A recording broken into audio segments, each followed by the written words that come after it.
Good morning student. SST की online class में आपका स्वागत है। इस समय हम लोग राजनीति विज्ञान में चैप्टर 4 जाति धर्म और लैंगिक मसले पढ़ने वाले हैं। इसके पहले हम लोगों ने पढ़ा चैप्टर 3। अभी भी बहुत सारे बच्चों के क्वेश्चन आंसर पूरे होके व्हाट्सएप ग्रुप पे नहीं आए हैं। मैं फिर कहता हूं कि केवल प्रेजेंटी लगा देने से ही आपकी उपस्थिति नहीं दर्ज होगी। जब तक आप लोग होमवर्क को सही तरीके से करके ग्रुप में नहीं भेजते हैं तब तक संभव नहीं है। चलिए शुरू करते हैं चैप्टर जाति धर्म और लैंगिक मसले। देखिए क्या है जाति धर्म, इसके बारे में हम लोग चर्चा करेंगे। देखिए समाज में सारी बातें हैं। भारत खुद अपने आप में कई जातियों संप्रदाय समुदायों को समेटे हुआ है। विभिन्न प्रकार की जातियाँ बोलियाँ भाषाएं हैं, उनके द्वारा अपनाए गए विभिन्न धर्म हैं, उनके क्रियाकलाप हैं, उनके मनाने का तरीका है। ये है जातियाँ, विभिन्न प्रकार की जातियाँ हैं, कई वर्णों में समुदाय बटा हुआ है। और लैंगिक मतलब स्त्री पुरुष का जो भेदभाव है लैंगिक मसले के अंतर्गत आता है। ठीक है।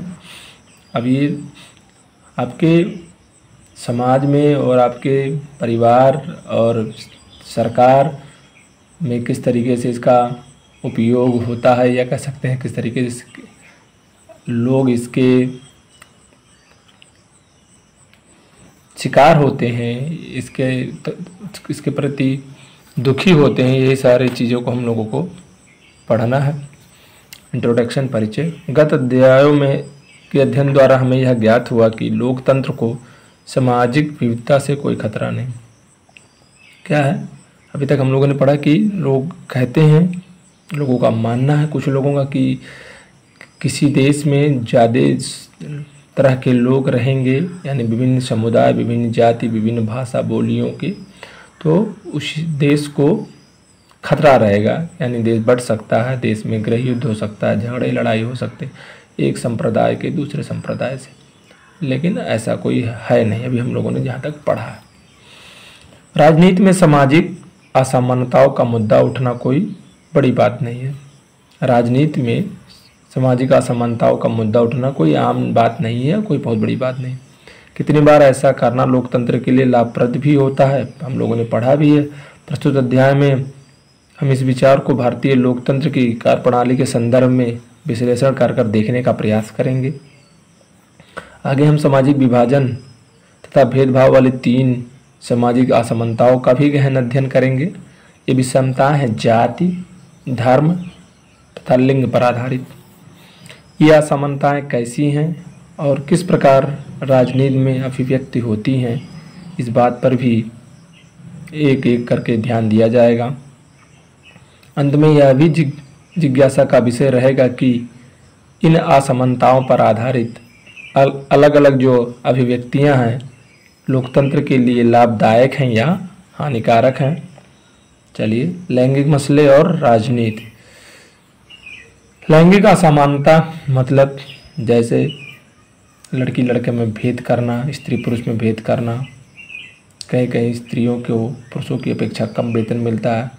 हरियाणा राजस्थान उन क्षेत्रों में बहुत ऐसे हैं कि स्त्रियों बच्चियों के जन्म होने पर ही मार दिया जाता है। हरियाणा में पुरुष लिंग अनुपात की अपेक्षा स्त्री में स्त्री बच्चियों या गर्ल्स का जो लिंग अनुपात है वो बहुत कम है। ये सारी चीज़ें हैं।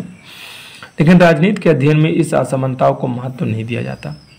लैंगिक असमानता स्त्री और पुरुष की जैविक बनावट नहीं है। अभी तो इन दोनों के विषय में प्रचलित रूढ़ छवियाँ और सामाजिक भूमिकाएँ अपनी है। राजनीति विज्ञान की इस पुस्तक में घरेलू कार्यों की चर्चा की गई है। क्या यह सब भी राजनीति का हिस्सा है? हाँ बिल्कुल। यदि राजनीति का अर्थ सत्ता है तो परिवार में पुरुष की प्रधानता भी एक राजनीतिक मानी जानी चाहिए।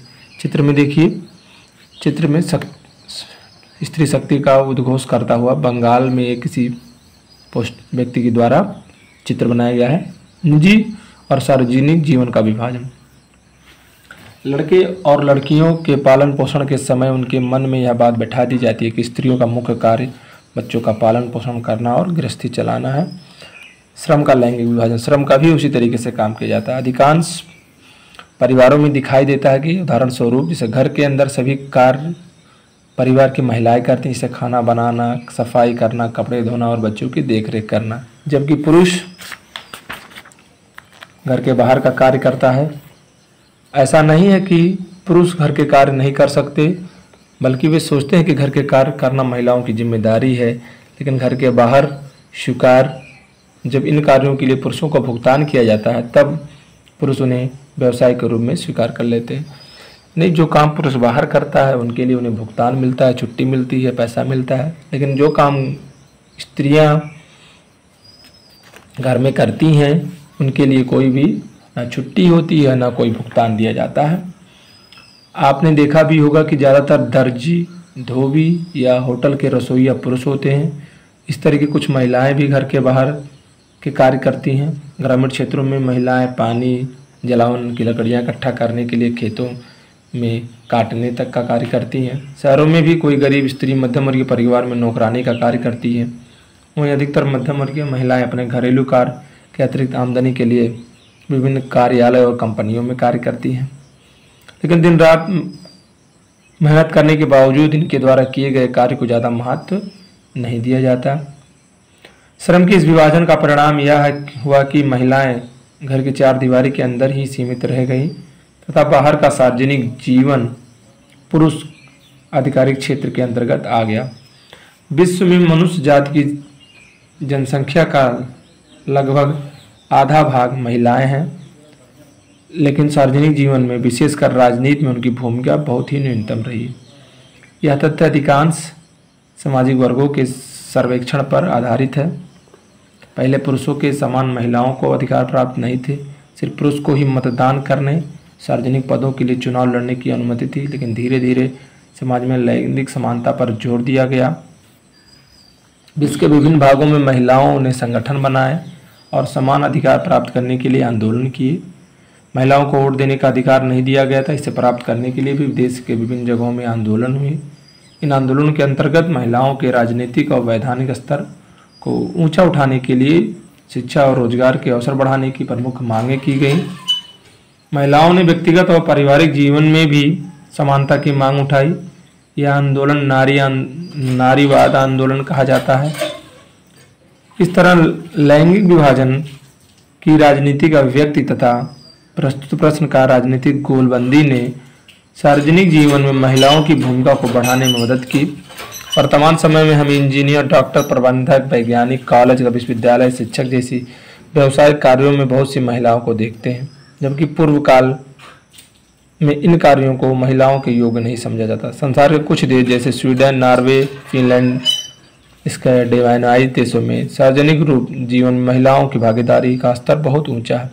चित्र में देखिए, चित्र में दिया है आदर्श स्त्री की कुछ वानगी। टीवी सीरियल के निर्माताओं के लिए आदर्श दर्शक कौन है? महिलाएं हैं। काम करने के बाद दिन भर देखी रहती हैं। फैशन उद्योग के लिए आदर्श सुंदरी महिलाएं होती हैं। समाज के लिए आदर्श गृहिणी महिलाएं होती हैं। भावी सास ससुर के लिए आदर्श दुल्हन होती है। सारे सामान लेके आएगी। कौन सा? ये जो है दहेज का। और ये है नियोक्ता और पुरुष के लिए सहकर्मी आदर्श कर्मचारी महिलाएं होती हैं।